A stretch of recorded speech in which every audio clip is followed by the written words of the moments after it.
छत्तीसगढ़ के एक छोटे से गांव बड़गांव में एक सरकारी स्कूल था। टूटी हुई दीवारें, जंग लगी खिड़कियां और अधूरी पक्की जमीन, पर इन सब के बीच एक चमकता चेहरा था, आरती। 9वीं कक्षा की होशियार और जिज्ञासु छात्रा। आरती दलित समुदाय से थी।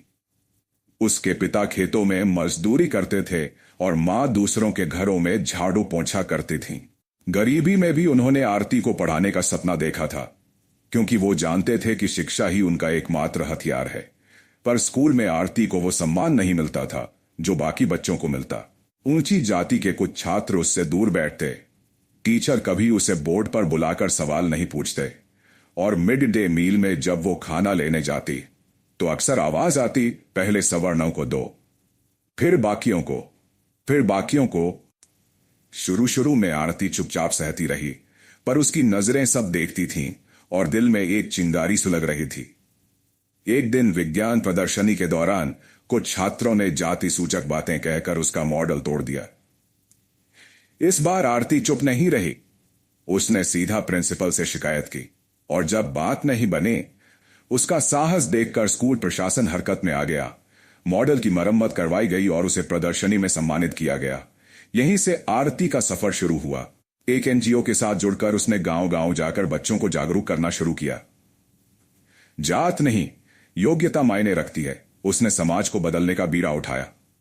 आरती ने पढ़ाई जारी रखी, इंटर में टॉप किया और फिर यूपीएससी की परीक्षा पास कर एक दिन वह भारतीय प्रशासनिक सेवा आईएएस में चयनित हो गई। और फिर एक दिन वो दिन आया जब आरती बड़गांव लौटी बतौर कलेक्टर। उस दिन गांव में हर तरफ गहमा गहमी थी।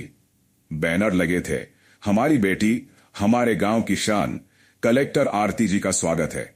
जिन मास्टर जी ने कभी कहा था कि तुमसे नहीं होगा, वो खुद माला लेकर खड़े थे। वही बच्चे जो कभी साथ नहीं बैठते थे, अब उसकी एक झलक पाने को तरस रहे थे। आरती सरकारी गाड़ी से उतरी। उसके साथ सुरक्षा कर्मी थे, लेकिन उसके चेहरे पर वही पुरानी सादगी। वह सबसे पहले उस स्कूल पहुंची जहां उसका सपना जन्मा था और जहां उसे अपमान का स्वाद चखना पड़ा था। उसने उसी कक्षा में जाकर बच्चों को संबोधित किया। मैं भी एक समय यहीं बैठती थी। मुझसे कहा गया कि मेरी जात छोटी है, मैं कुछ नहीं कर सकती, पर मैंने ठान लिया था कि मैं अपनी पहचान खुद बनाऊंगी।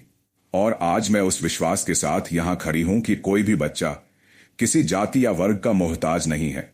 अपने अधिकार के लिए आवाज उठाओ, क्योंकि अगर तुम चुप रहोगे तो अन्याय और मजबूत होगा। गांव वालों की आंखों में आंसू थे, गर्व के आंसू, और उसकी मां वही साधारण धोती पहने दूर खड़ी रो रही थी, पर इस बार दर्द से नहीं, बल्कि बेटी की उड़ान देखकर।